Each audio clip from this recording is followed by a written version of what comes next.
The following is sponsored programming and does not necessarily reflect the views or opinions of KHTS or its ownership. Will you still need me? Will you still feed me when I'm 64? Welcome to the Senior Hour. I'm your host, Dr. Thomas Polucki, the natural choice for relief in Santa Clarita.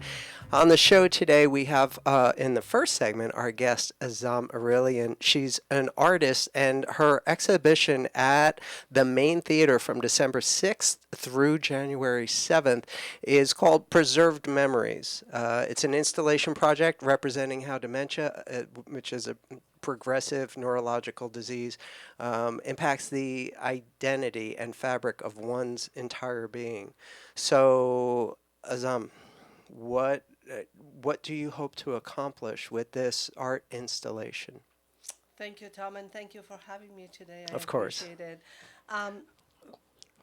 With this exhibition, I'm hoping that I bring more attention to this disease and brings the people out so they can see it, and they can also share their stories, because part of the exhibition, it has different elements. One part of it is the stories that we can tell about our loved ones, and keeping their memories alive, honoring their memories, and showing others that even though they might not be here or the way that we remember them or the way they were, they're still here. And there are moments that those individuals we knew and we love, they show up, and we need to honor and we need to celebrate those moments. Yeah, putting the human experience Exactly. in the survivor's point of view. Yes. Yeah, Yes. it's horrible. It's a horrible disease, and so I know you don't feel that you're an activist. You're an artist representing your personal experience with this. You know how it related to you and your husband going through this Yes. life experience that unfortunately so many people are going to be faced with if they haven't already been touched with it within their family. Nearly every family will be touched by this eventually, sometimes a little too closely. Mm-hmm. And so do you want to talk about the difference between dementia and Alzheimer's? Well, that is a confusing area because a lot of people use the terms interchangeably. Mm-hmm. And one of the things that I learned is that Alzheimer is a specific brain disease, and dementia is an umbrella. And when they write about, they say Alzheimer's dementia. And with dementia, I actually have some items that they're bullet points. With dementia, basically, it is the memory that changes, it is the behavior that changes, and you might not even know that person has it for the longest time. Right. And you see small changes in behavior, in things that they might not be able to do at, during the daily life activities and everything. But then when you actually recognize they have it, you can't do anything about it. And, you know, God knows I have tried so many different ways, from natural healing to, oils and everything, but nothing really works when the brain is already at a state that we recognize that person has it. Right. So that is the difficult part of it. So in your work, in your sharing your experience, what do you feel the best way to communicate, to bring about some kind of a shared experience of this issue that, again, so many people are going to have to deal with it? So when I started creating this, first of all, I'm a very private person, and it took me a long time to actually decide to do something to as an art project to share or to tell people. There were very few people who knew, and right now I don't know. Well, it's out, so people would know. So I wanted to show the changes that happen in the brain at a cellular level. And, so part of the installation, there are these hanging pieces that show the brain cells, and the way that I have expressed it is like going from the healthy brain cells and the growth of amyloids and everything and changes in the brain. It's all about changes in the brain when you look at things. And then there are parts that I bring in other people's stories, that is, I call it collaborative, and that is the part that I love the most, and it helped me grow, not only as individual, as artist, but also to be able to understand that I'm not alone, and that is part of what I want to communicate, that those of us who are experiencing our loved ones dealing with this issue, we are not alone. And I'm not the type of person who goes to groups, support and, groups, which yeah. is awesome. And I want to do a shout out here before I go on to the Alzheimer organization. They have a hotline, and there were times that in the middle of the night, 2 o'clock in the morning, I had to call them, because I didn't know what to do, and they were very helpful. So this is for everybody. You have to call somebody, even though you don't feel like you want to have a support group. Right. There are different support systems in place that we need to take advantage of, and we need them. So, going back to the installation, the part that it is about other people's stories. There are items that I was able to pull from those stories that, when you see, I've preserved, and every one of them tell the story of the person who used to use that item. For example, the part that you see on the postcard and all over the social media is the teacup. The teacup is preserved in salt. Salt was a preservant, for still is. So, and the sit-up is this teacup on a doily on a small tablecloth, and that represents the story of this woman who loved to go antique shopping with her daughter, and they found this teacup and saucer that she would use every day to drink tea of. Toward the end, she wouldn't drink out of anything else except that teacup. So when you walk in, you see that staged on a small pedestal to commemorate her memory. These are not the actual items. I want to make that clear, because a lot of people, one, having difficulty sharing photographs. There are photographs there that represent different cultures, but they're not the actual people that I'm sharing their stories with. The items that you see preserved, they are representing the story that were shared by family member. The stories that are playing overhead, they are the real stories told by family members. And I want to thank these people because it takes a lot of courage for them to share their stories. So many people had a hard time, and they started, but because it was a phone number that they had to call, right? And they had to call a couple times because they were breaking out and they couldn't talk. Right. So that is huge, and I really, really appreciate that. And I'm hoping that more people would be able to share their stories after they see the installation, so I can take that and continue growing this installation, and making a traveling exhibition. That'd be great. That would be awesome. Yeah. So the show is from December 6th through January 7th at the Main. Yes. And you will be there the whole time to... No, you won't. So Okay. Maine, because of the holiday Yeah, of hours, they course. are really difficult. So the opening is the 15th, 7 to 10 at night. The other times, I have to coordinate with the staff and see when they're available. And if anybody wants to come out and actually visit, they need to contact me. My email address is azam@azamirilian.com, or, the phone number is all over the place.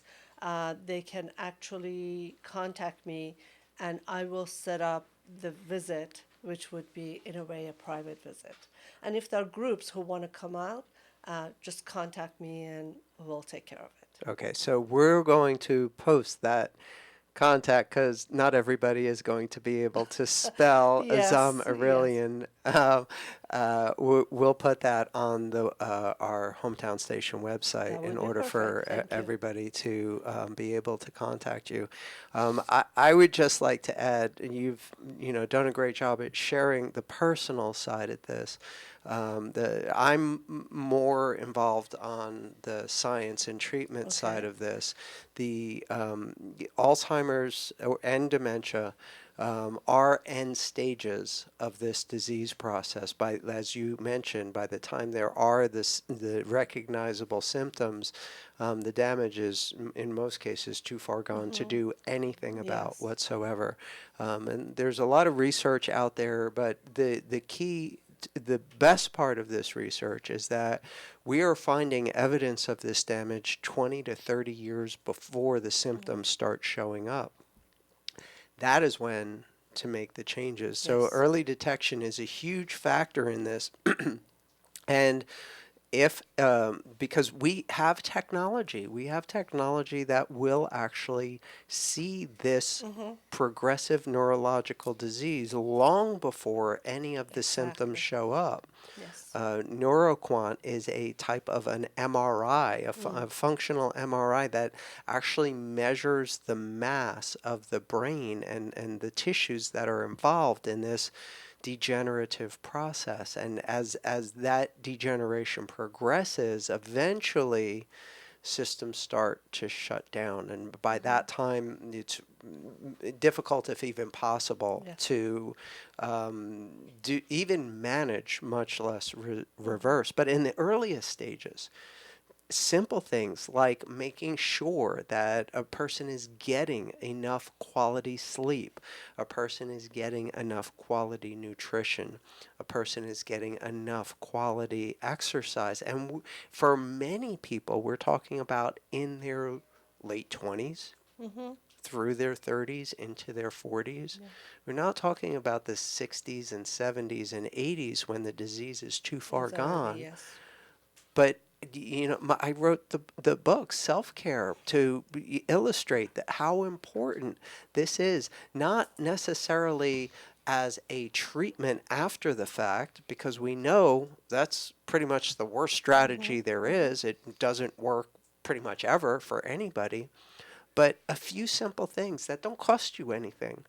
A few simple things like making sure that you get to bed at a reasonable hour, making sure that you eat real food instead of convenience that is, just a bunch of chemicals made to taste good and addict you.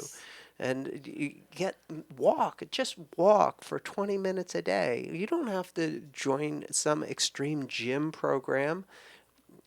Just walk for 20 minutes a day. So I have a question. Yeah. Because my husband fit that ideal, the fitness, the activity, good eating, sleeping, everything. That's why a lot of people were surprised. Yeah. However, the tests that you mentioned, how can we make that test accessible to people and early enough. Yeah, well, see, I am not a policymaker. I Yes. am not a politician. I am not a lawmaker. Mm-hmm. I am certainly not an insurance Of course. representative. So I'm just in the trenches with everybody else fighting this battle. The neuroquant is typically only used in cases of suspected brain injury. I use it more frequently in whiplash cases because we know that a neck injury, even without head trauma, starts this process.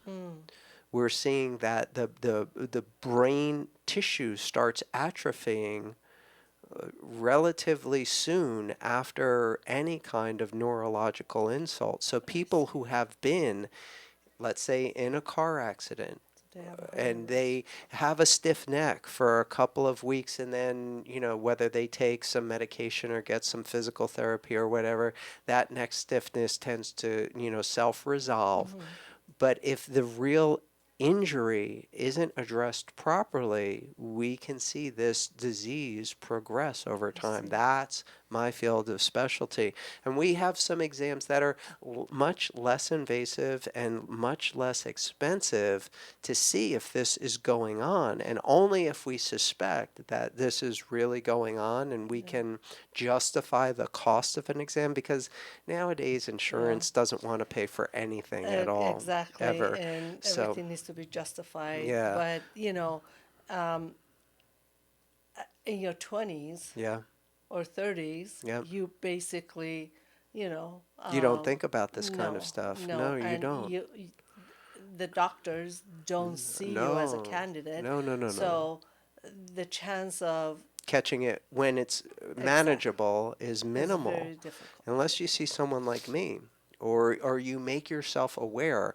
That's why I'm here, and that's why you're having your exhibit. You're sharing the personal side of the experience, the horrible experience of dealing with the end stage of this disease.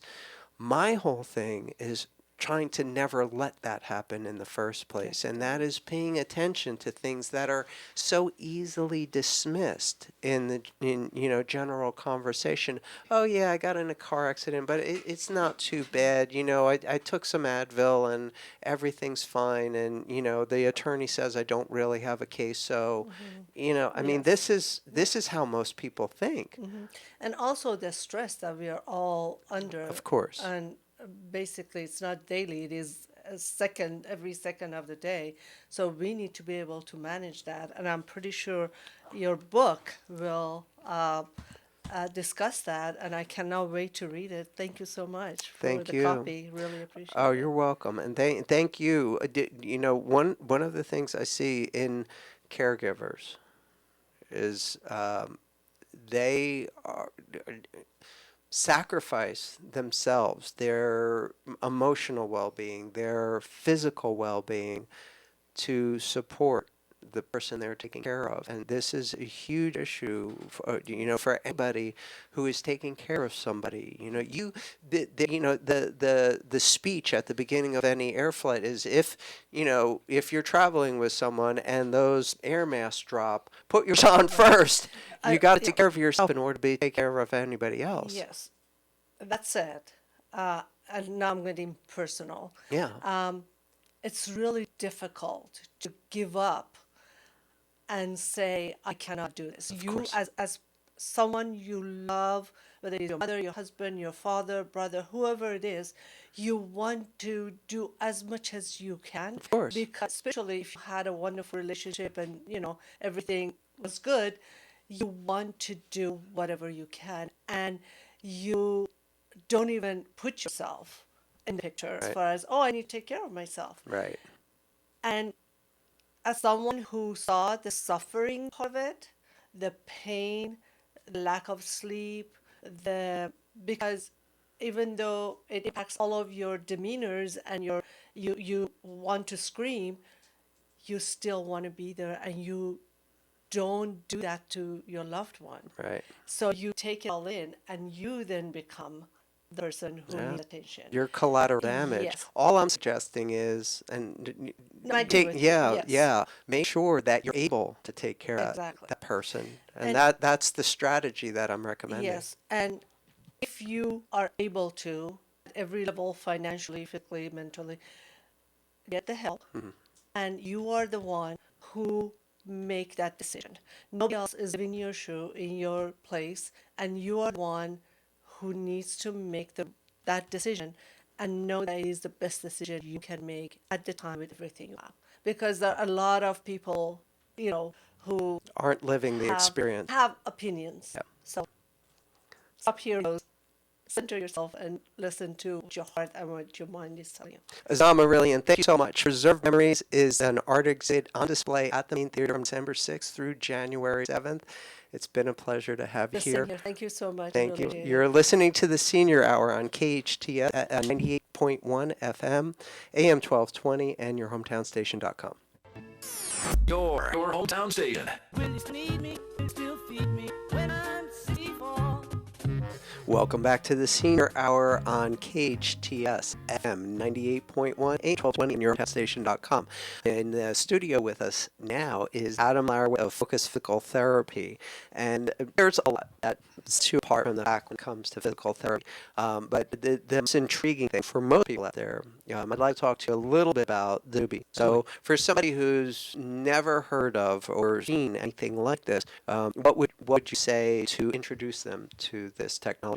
Absolutely. So the NEUBIE is direct current stimulation. So generally what I'll tell patients, we're trying kind of how we use that and how it works, is that most people have had some type of experience with, TENS units, or called interferential, or be an MES unit, which we use for strengthening. But all of those are alternating current. And so you stick the pads on where the pain is, and you're just basically trying to, mute the pain receptors. They're called nociceptors, and shut off pain, help with inflammation, swelling, that type of surgical work. They work pretty good. But generally they're kind of temporary. It's kind of those things you throw it on, they're laying on the machine, and they're not really doing anything active. With the NEUBIE, it's direct stimulation, which is totally different. And direct current is not a new thing. It's been around forever, but there was never a good way to utilize it because it burned the skin. It was extremely uncomfortable. It caused contract, so you couldn't move with it. And so the gentleman that created the device, he got FDA clearance in September 2017, so it's a really new device. He was able to modify the waveform, and so the big thing that we use it for is we can mimic the nervous system. So what we do is when we're talking with patients, they come in with, say, shoulder pain or knee pain or back pain, whatever it is, we map the system. And so we use a pad kind of away from where we're going to be mapping, and then we use a wet sponge, and we turn up the intensity on the machine, we slide it over the skin. And as we do that, when we over where the problem is, which is not necessarily the pain is, then we can identify where the brain is sending a signal that's causing the problem. And that's been probably the biggest game changer with NEUBIE, is being able to identify where the problem is, not necessarily where the pain is. And so once we do that, we go through the process, and then we put a pad on that spot, and then we map again and find a connection to that spot. We can usually do 2 to 4 pads, just depends on how much we go. We call them hot spots, and that's basically where the brain is sending a signal that causes the problem, which is really cool. It helps us literally identify the problem. And once we've identified the spots, then the thing that I love about it, because physical therapy is active, we're not just setting them on the machine and, come back in 15 minutes. Now taking them through sometimes very simple movement patterns to help restore the problem. So, somebody's got a shoulder that won't lift, above the shoulder height, and we've identified where the pain is, where the problem is with the NEUBIE. We can use the electricity to shut off those pain receptors and shut off either those inhibitions, which causing maybe muscles not fire correctly. Maybe, the brain is sending a signal that is overactive on something else. It's compensating, so we can kind of re-educate the brain on how to move properly without the pain. It also is approved for blood flow improvement and a host of other things, but that's the main way we use the NEUBIE. It's really been a game changer. I've had patients who are going to go to surgery. We're at our last hope, and had about what we're doing at Focus, and came over, we mapped them, and we were able to prevent the surgery, which is really good. Yeah, that's always good. Yeah, exactly. Yeah.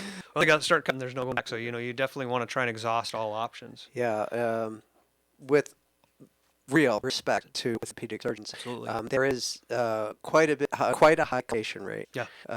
More so than most people know about. So anytime you can avoid any type of surgery Absolutely. is a real good Absolutely. start. Yeah. Surgery may be necessary, but if you can avoid it at any cost, it's probably worthwhile. Absolutely. And I will say that, most of the surgeons that I work with, they want to try and exhaust all the options, because they really don't want to do surgery, because you don't know how you're going to do after the surgery. Right. You may be better, hopefully you are. But, there's a chance, and they explain those risks. You could be worse. There's now there's tissue damage and, scar tissue. It can cause other complications and stuff like that. And it was interesting. Early on when I first started working at the NEUBIE, I had actually two neck patients that were set to go to surgery and came in, and we were to get rid of the pain.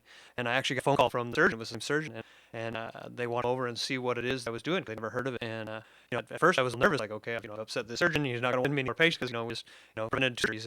And it was exactly the opposite. He came over and I want to see what the thing is doing. Like, if we can prevent surgery, this is amazing. Here's my business card. Here's my cell phone, and I'm going to send you a whole bunch more patients because I want to prevent these surgeries if we can. And for me, that was kind of really refreshing because we too typically think a surgeon wants to do surgery. That's what they're trained to do. But a lot of the surgeons they want to exhaust all the options because the last thing they're going to do is hurt somebody. Right. Like I'm say. Yeah. Yeah. Well, I don't think any doctor wants to hurt anybody. Yeah. But you're going to have your biases. You're going to look at things the way that you've been trained to do them. Absolutely.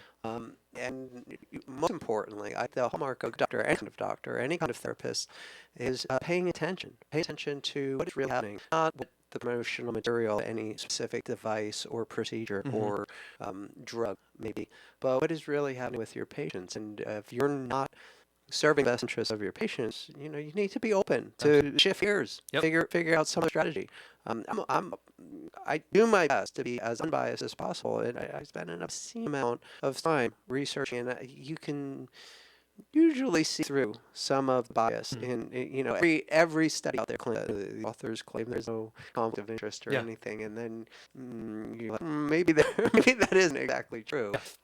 But anything that can help a person return to normal, a relatively pain-free experience without having to be on drugs for the rest of your life. Absolutely.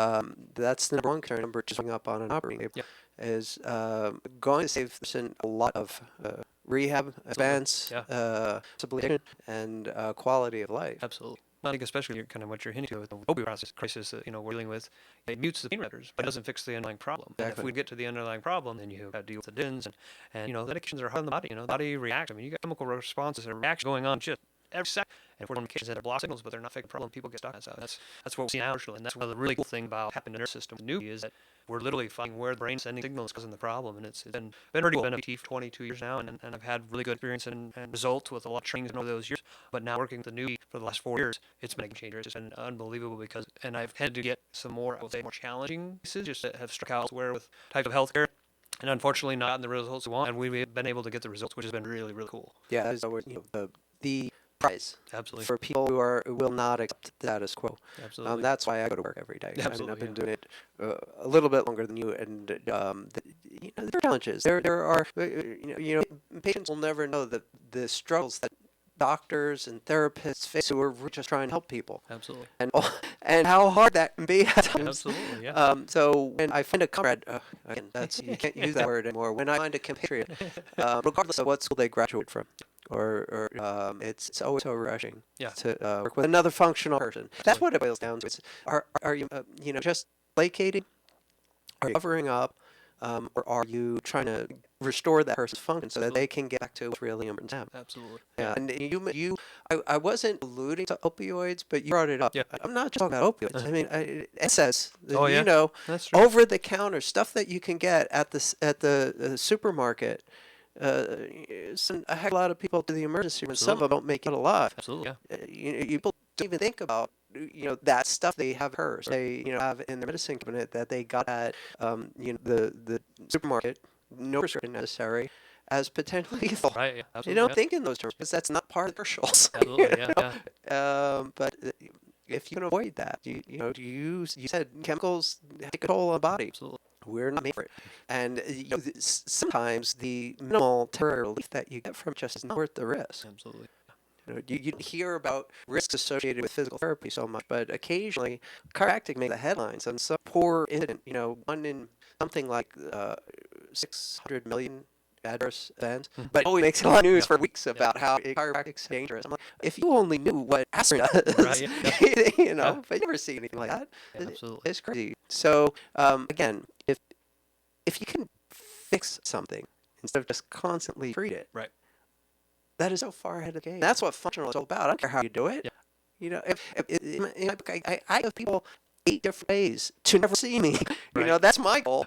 Get some sleep, eat real food, exactly, manage stress. I don't care how, and rest, exercise. Oh, it's exercise. Did I already say that? I can't even remember. Stress management, nutrition. That's magic formula. It's all pieces, and they all work together. One of them's out of whack, and that's that's one of the things I had to learn. And I've gone more towards that fundamental component is that I do. My wife used to tease me or give me a hard time because I do a lot of hands with manual therapy and getting joints moving and doing that type of stuff and relieving pain. But one of the things that kind of hit me inside of the face is that I see for 3 hours a week. And what I'm doing, those other 165 hours during the week, and if I don't educate them and really listen to them, be that detective to figure out what brought them into the office in the first place, and I'm going to beat my head against the wall. Sometimes I could just figure it right away, and they're off and running, and they need me. But if they've got movement patterns or they've got habits and stuff, and stuff that we're not linked to figure out what those underlying issues are, then they're going to keep coming back. Or sit for 8 hours. Right, right. It's that simple. We're not just, we talk a lot about that. Yeah. I teach a lot of people I call the third rule. So for every 30 minutes of sitting, they need up and stand and walk around for 30 seconds. Reset the clock because those ligaments and everything that's on the stretch. I always kind of like the analogy, a little hard maybe to over the radio, but if I pull my finger back, it doesn't hurt when I do it. But if I do 30 minutes, it's going to start to hurt because there's straining the ligaments around that joint and finger. And I give them the same thing. If you're sitting for 30 minutes and you're in bad posture, you need to get up and relieve the stress on all of those structures. Otherwise, at the point they're going to start to break down. And it takes 2 hours for a bed sore to occur if it doesn't move. And so, to start. And so, those reasons, when we're sleeping, we're moving around, we're sleeping, you have to get, you're designed to move, and move is the best thing we do. Yep, motion is the look. Exactly. Yeah, so there's some points there. I just want to elaborate, if I may, a touch. Not just sitting. Sitting's the demon of the low cross syndrome. When I say that means that hamstrings shut down abdominal activity, your core stabilization. So again, we're getting a little technical. I hope I'm not sounding like a breast teacher right now. But the upper cross syndrome is just as devastating. And while a lot of people talk about unite pecs, I look at it from a simple nuts and bolts point of view. Your head is about the same as a bowling ball. And every inch that the center of your head goes in front of the center of gravity, which is a couple inches behind your belly, but pounding how big your belly is, doubles the stress on all of the structures below that. Absolutely. You want to talk about inhibition. You want to talk about muscle imbalance. You want to talk about malfunction. You need to get your head on straight. Literally, absolutely. I again, we're speaking the same here. Talk patients show that we have a double S curve in our spine, and if you stand in posture, gravity's loading your spine. You're not really having to work to hold yourself up. But the minute that your head comes forward, your line of gravity now is unsupported, which means your upper back and neck is having to hold up. Plus, it puts you into what's an extended position. So, you're locking up your vertebrae in your spine, and those just have this cascade effect. And I've got 2 daughters, they're teenagers. They're one on their phone. I help out to them. The little elderly ladies, unfortunately, they're in such poor posture. They're leaning forward, and their heads, way in front. Sometimes they can even stand up straight, and that's why posture is important, because unfortunately gravity never gives up. And so once you start to get out of balance, gravity's going to continue to pull you down unless you do something about it. Again, I see people 2 or 3 hours a week, and they don't understand that upright posture and get their head up over their trunk. The problem's going to continue. And all of this is show for and by seniors.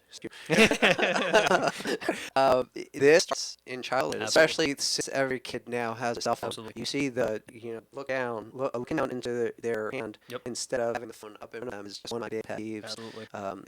It's horrible.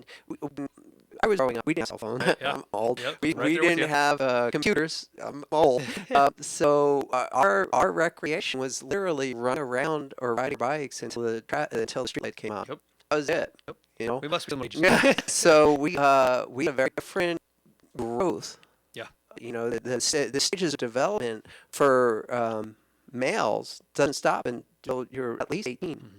Females a little earlier, 16. But those formative years are a big indicator of what the rest of your life is going to be like. Absolutely. So if you can stay active and stay posturally correct and eat real food for those first 16 to 18 years, your seniors are going to be so much better. Absolutely. But nobody talks in those terms unless you see a functional person. Right. Everybody else is all dealing with damage after the fact. One thing I do like to point out is unfortunately it's done. I can't go back. So if you poorly years and years and years, but there is the body's resilient. And so if you do clean things up, your system can heal and may not get to 100%, but you can make some drastic changes. Exactly. You said exactly. I agree 100%. Sleep is crucial. You got to be getting 7 to 8 hours of sleep a night, and you've got to be putting in foods. I always tell patients, shop the outside of the store. The minute you walk in the aisles, get stuff out of the box, it's not in you. So you really got to shop the outside of the store. And get up and get moving. So and then the fourth thing you pointed out was stress. We literally speak in the language. Those are the 4 components, and if you can get those in check, things will be turning around for sure for your health. Just real quick, I want to give you the last minute or so. But I was talking before those windows of opportunity. After 18, most people only have about 2% of a window of opportunity to change stuff. But science is showing that 2% can turn that 98% around when everything's done properly. And that's the focus of focus. Yep. My guest this segment has been Adam Laraway of Focus Physical Therapy. Real quick, the phone number? 661-55-4205. And I think it might be located at 250 Beachland, where Valencia Pharmacy is located. You're listening to Senior Hour, KHTS FM 98.1, AM 1220, and your hometownstation.com. It's like no other station I've ever listened to. It's great. Your hometown station. Will you need me? Will you feed me when I'm 64? Welcome back to the Senior Hour, KHTS FM 98.1, AM 1220, and your hometownstation.com. I'm your host for today's show, Dr. Thomas Polucki, the natural choice for in Santa Clarita. In the first segment, we had Aazam Irilian. She's got an art exhibit. It's on display at the Main Theater from December 6th through January 7th. Memories. It's an installation project representing how dementia, progressive neurological disease impacts the identity and the complete fabric of one's whole being. Aazam, amazing individual. I hope you'll be able to get over there and check out her exhibit. In the second segment, we were talking with Adam Laraway, folks, physical therapy. One of the things that sets them apart is the NEUBIE machine, amazing technology that can actually find a problem and treat it with Adam's expert help on that situation. It's FDA approved, and the consistent message of both of my guests today was treating after the fact is usually the most expensive and least effective way to go about any problem. With Adam's focus, it's a little bit easier. Once you see signs of Alzheimer's, it's usually too late. There are some, however, catch it before the symptoms rise, and you can deal with more problems with simple rest, exercise, stress management, nutritional choices. That's my specialty at Dr. Thomas Polucki. I am a chiropractor here in Santa Clarita, certified functional medicine practitioner, providing fast, easy, lasting solutions to weight, energy, sleep, and pain and stress problems. Well, thank you for listening to Senior Hour. Now go and your quality of life.